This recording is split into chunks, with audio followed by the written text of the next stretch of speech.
It's not all just speculation, everybody. A lot of the times it's taking data and just using your mind to anticipate all of the different scenarios. This is a brand new data point that I'm extremely excited to do this video on. This is the S&P 500, and we're going to talk about in this video how this relates to the next bull market that I think is imminent for Bitcoin and crypto in general. This is the S&P 500. I want you to take note. The last 7 times you see this yellow line, this indicator going off in the last 20 years, it's led to a bullish move. Now, this goes back decades more, not just the last 20 years, and we're going to dive into that data. I'm going to explain exactly what this indicator is, but long story short, S&P 500, this just triggered. This is a really, really huge indicator, a popular one that I've actually not even heard of. We're going to break down what this means for not just S&P 500, everybody, but obviously for the crypto cycles. And again, that bull market that I think is imminent. So please hit the subscribe, turn the notifications on if you're out there, get notified of these videos, smash the like. Your support truly does mean so much to me. And let's just jump right into the video. I'm not even going to show clips. I had a clip ready from January earlier in the year. I've been discussing this. Investors may be surprised to learn that in the last 69 years on average, stocks did worse in the year before the recession began than during the recession itself. I've been saying this all year long as it pertains to crypto markets, meaning if 2023 is truly that recession type of narrative, well, 2022, and the timing of this is so perfect, 2022, the worst of it. And just look, crypto markets, here's Bitcoin up since January of, right here, January of 2023. The worst is over. I've been saying that all year long, and that piece of data alone that goes back decades is crucial to what we're about to discuss. So what we're about to discuss, obviously, is in relation to S&P 500 and this indicator that just triggered, and I really want to break it down for you. Shout out to Phil over here on X. He brought it to my attention earlier today. I dug into it. The data is exciting. I'm excited to have a new piece of data to integrate into everything we already have. Let me break it down for you. It's not too long, the explanation. It's actually really intriguing. It's not boring, but we're going to break this down real quick, and then I'm going to pivot into the charts and just truly look at how this is in such good alignment with these cycles and what is getting ready to happen, at least what I think is going to happen. So I haven't even posted this yet. I'm going to post it with this video I'm recording right now. Market shift detected. The data was just brought to my attention, a phenomenon in the stock market that's as rare as it's powerful. The Zweig breadth thrust, that's what it's called. And here's what you need to know. So let me just explain real quick what it's called. Again, S&P 500, those yellow lines, that's when it's triggering. But I want to make note, this is going back decades and decades and decades, not just 20 years. And that's what I'm about to show you in this post. So what is it? What is this indicator? So imagine the stock market as a massive ocean. The Zweig breadth thrust is like a sudden massive wave that lifts almost all stocks at once. A huge momentum shift is what it is. Developed by Dr. Martin Zweig, this indicator measures the rapid change in market breadth. How many stocks, and this is what market breadth is, how many stocks are participating in a market move? When the indicator jumps from below 40% to above 61.5% in just 10 days, it's a signal that a significant market rally might be on the horizon. So it's kind of like shifting from oversold to overbought quite quickly. That's essentially what's happening here as far as I understand it. It's only happened, check this out everybody, only happened 17 times since World War II, and it just hit on November 3rd.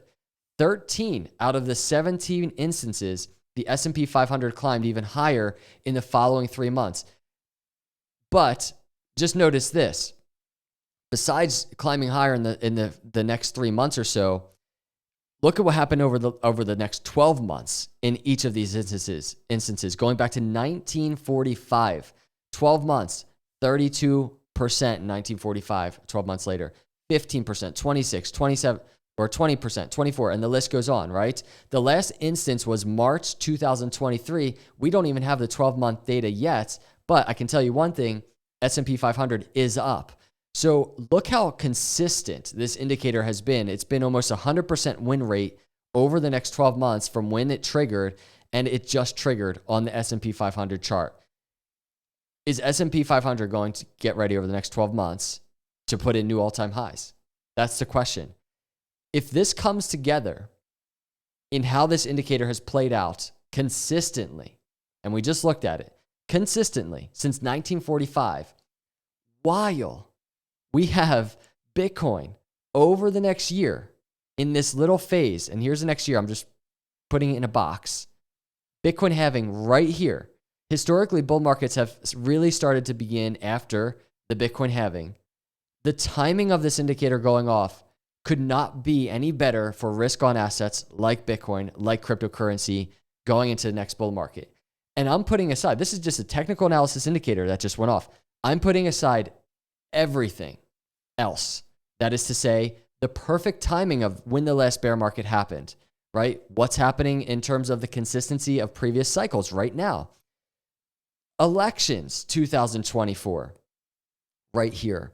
Putting aside the Bitcoin ETF, the Ethereum ETF, the institutional money that's getting ready to happen. Putting aside XRP beating SEC.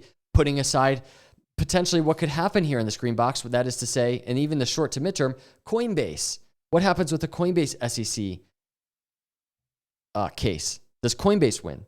There are so many bullish narratives in play. I'm putting all that aside, and I'm evaluating this one extremely consistent indicator, and that is to say, what happens next.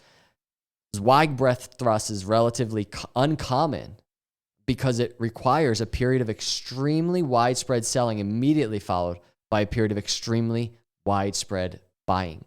So I can't underline that enough. This isn't something that happens a lot.